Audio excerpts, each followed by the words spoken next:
Agartala rail station ও GRP এবং RPF এর বড় সাফল্য। গোপন খবরের ভিত্তিতে রানী কমলাপতি এক্সপ্রেস ট্রেনে তল্লাশি চালিয়ে দুই যুবককে আটক করল পুলিশ। ধৃতদের কাছ থেকে উদ্ধার হয়েছে একটি পিস্তল এবং বিপুল পরিমাণ নেশাজাতীয় সিরাপ। এই ঘটনায় রেল স্টেশন চত্বরে ব্যাপক চাঞ্চল্য ছড়িয়েছে। রবিবার সকালে আগরতলা রেল স্টেশন থেকে রানী কমলাপতি এক্সপ্রেস ছাড়ার প্রস্তুতির সময় পুলিশ অভিযান চালায়। সন্দেহভাজন দুই যুবকের ব্যাগ তল্লাশি করতে বেরিয়ে আসে আসল রহস্য। পুলিশ তাদের হেফাজত থেকে উদ্ধার করে একটি অবৈধ পিস্তল এবং বেশ কয়েক বোতল নেশার সিরাপ উদ্ধার করে। প্রাথমিক জিজ্ঞাসাবাদে জানা গেছে বিপুল পরিমাণ নেশার সামগ্রী এবং আগ্নেয়াস্ত্র ভিন রাজ্যে পাচারের উদ্দেশ্যে নিয়ে যাওয়া হচ্ছিল।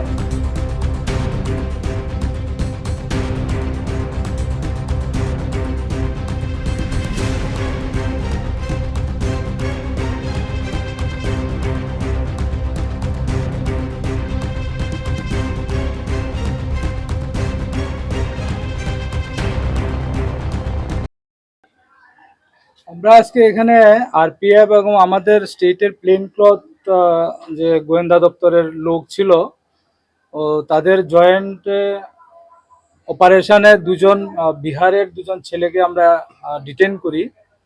তো এখানে তাদের কাছ থেকে পজিশন থেকে একটা অ্যাপারেন্টলি মনে হচ্ছে এটা কান্ট্রি মেড পিস্তল, তবে এটা ডিটেলস ইনভেস্টিগেশনের পরে বোঝা যাবে এটা কি কান্ট্রি মেড বা ফ্যাক্টরি মেড কিনা। আর 100 বোতল ফ্যান্সিডিল আমরা পেয়েছি। ফ্যান্সিডিল মতলব কফ সিরাপ, এটা কফ সিরাপ আমরা পেয়েছি তাদের। আর দুইটা লাইভ রাউন্ডও ছিল ওই পিস্তলের মধ্যে ব্যবহার হয় এরকম দুইটা রাউন্ড ছিল। এখন ফার্দার ইনভেস্টিগেশন যবে হবে এফএসএল এ আমরা পাঠাবো। আর বাকি ওরা কার কাছে দেওয়ার ছিল, কোত্থেকে নিয়ে এসে, কারা এর পেছনে আর জড়িত আছে কিনা বা কারা ছিল বা আছে, এটা ফার্দার ইনভেস্টিগেশনে বেরিয়ে আসবে।